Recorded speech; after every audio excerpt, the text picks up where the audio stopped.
નવા વર્ષના રામ રામ, નૂતન વર્ષાભિનંદન. આપની સાથે નવા વર્ષમાં બધાને ખૂબ શુભકામનાઓ. પણ આજ તમારી સાથે હું વાત કરવા આવ્યો છું વિક્રમ સંવંતની. આ નવી પેઢીને ખબર છે વિક્રમ સંવંત એટલે શું? ચાલો નવી પેઢીને જવા દઈએ.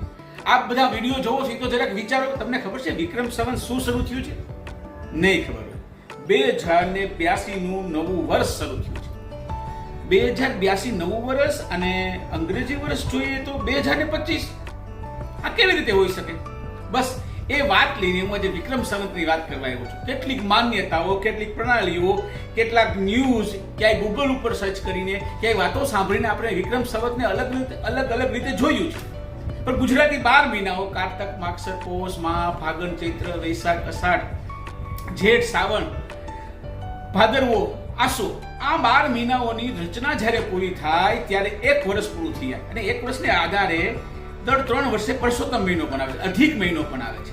બસ આ 12 મહિનાના ઋતુચક્રની અંદર એક વિક્રમ સંવંત છુપાયેલું છે.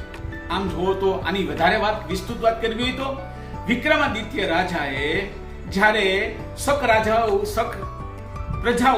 રાજાઓને હરાવી અને પોતે એટલે કે ઉજ્જૈનની અંદર પોતાનું રાજ્ય સ્થાપ્યું. અવંતિકા દેશ કહેવાતો. અવંતિકા નગરીને જીતીને ઉજ્જૈન નગરીને શકથી મુક્ત કર્યા. એટલે કે ત્યારથી વિક્રમ સંવંતની શરૂઆત થઈ છે. એનાથી વિશેષ થોડીક વાત કરવી તો સમ્રાટ ચક્રવર્તી રાજા કોને કહેવામાં આવે કે જેને સમગ્ર ભારત ઉપર રાજ કર્યું હોય, એવામાંના એક હતા વિક્રમાદિત્ય. એટલે એની પાછળ સમ્રાટ ચક્રવર્તી રાજા નામ લાગતું. એની પાસે 9 રત્નો હતા.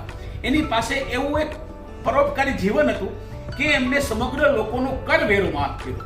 એને બધા ઉપર પરોપકારના કામ કર્યા. દરેકની જીવન જરૂરિયાત વસ્તુઓ પૂરી પાડવા માટે એક રાજા તરીકે શ્રેષ્ઠતા સાબિત કરી. સમાજની અંદર, ધર્મની અંદર, હિન્દુ ધર્મની અંદર ક્યાંથી હિન્દુ ધર્મને શ્રેષ્ઠ તરફ લઈ જવાય એ વાત વિક્રમ રાજાએ કર્યું. એટલે વિક્રમાદિત્યનું નામ હતું વિક્રમસેન રાજા. અને વિક્રમસેન રાજાના એ પોતાના એ કાળના સમયથી એટલે વિક્રમકાળ કહેવાતો, ત્યાંથી વિક્રમ સંવંતની શરૂઆત થઈ. એટલે તમે જુઓ કે આશરે આપણા અંગ્રેજી વર્ષ કરતા વિક્રમ સંવંત 57 વર્ષ કરતા આગળ ચાલે છે. એટલે એ સમયથી વિક્રમ સંવંતની શરૂઆત થઈ. એનાથી વધારે આપણે એમ જોઈએ ને તો ગુજરાતના સોલંકી રાજાઓના સમયથી વિક્રમ સંવંતની શરૂઆત થઈ. એનાથી વધારે જોવું હોય તો હિન્દુ ધર્મના વૈદિક પંચાંગની એક પ્રણાલી પ્રમાણેનું કોઈ કામ ચાલતું હોય તો એ છે સંવંત. એટલે વિક્રમ સંવંત ત્યારથી શરૂઆત થઈ. વિક્રમ એટલે વીરતા અને સત. અને આમ જોવું તો વિક્રમ સંવંત એટલે એની સાથે સાથે વર્તમાન પદ્ધતિની શ્રેષ્ઠ વાતો એટલે વિક્રમ સંવંત. આવી રીતે વિક્રમ સંવંત વિક્રમ રાજા સમયથી શરૂઆત થયું.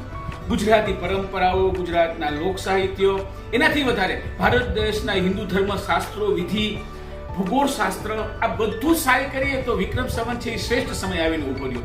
એટલે આજના સમયની અંદર તહેવારો, ઉત્સવો, ધર્મની સાથે, વિજ્ઞાન સાથે જ્યારે જોડીએ છીએ ત્યારે વિક્રમ સંવંતની ગાણિતિક ભૌગોલિક રીતો શ્રેષ્ઠ સાબિત થાય છે. સંપૂર્ણ ભારત ઉપર રાજ કરતા વિક્રમ રાજાએ વિક્રમ સંવંતની શરૂઆત કરી. તેને ગાણિતિક દ્રષ્ટિએ આપણે જોવા જઈએ ને તો સચોટ કાળગણનાની રીતે શ્રેષ્ઠ વિક્રમ સંવંત આવે છે. બસ તો આપ બધા સમજો કે 57 વર્ષ આગળ ચાલી રહેલું વિક્રમ સંવંત વિક્રમાદિત્ય રાજાના સમયથી ભારત ઉપર શ્રેષ્ઠ રાજાકાળનો કોઈનો સમય હોય ત્યારથી સંવંત શરૂ થતી હતી. એટલે નવું વર્ષ શરૂ થતું હતું. આ ભારતની અંદર, આપણા પ્રાંતની અંદર, ગુજરાતમાં પણ અલગ પ્રાંતમાં, કચ્છમાં જાવ તો નવું વર્ષ ત્યાં બીજી રીતે શરૂ થાય છે. આમ જોઉં તો હિન્દુ ધર્મનું નવું વર્ષ ચૈત્ર મહિનાની પહેલી નવરાત્રિથી શરૂ થાય છે. એટલે હું તમને એમ કહેવા માંગુ છું કે આ એવો વિવિધતા ભરેલો દેશ છે આપણો. આ દેશમાં અલગ રીતે શકનું સંવંત પણ અલગ હોય છે, ભારતીય ઈસવીસન સંવંત પણ અલગ વાત છે. અને હું વાત કરું છું વિક્રમ સંવંતની. બસ વિક્રમ સંવંત આવી રીતે પોતાના શ્રેષ્ઠ કાળ દરમિયાન શ્રેષ્ઠ પદ્ધતિ, શ્રેષ્ઠ ગાણિતિક ભૌગોલિક સ્થિતિઓ, શ્રેષ્ઠ ધર્મશાસ્ત્ર, હિન્દુ ધર્મને જોડીને વિક્રમ સંવંતની શરૂઆત થઈ. બસ તો આપણે બધાને વિક્રમ સંવંત 2082 ના નવા વર્ષના નૂતન વર્ષાભિનંદન.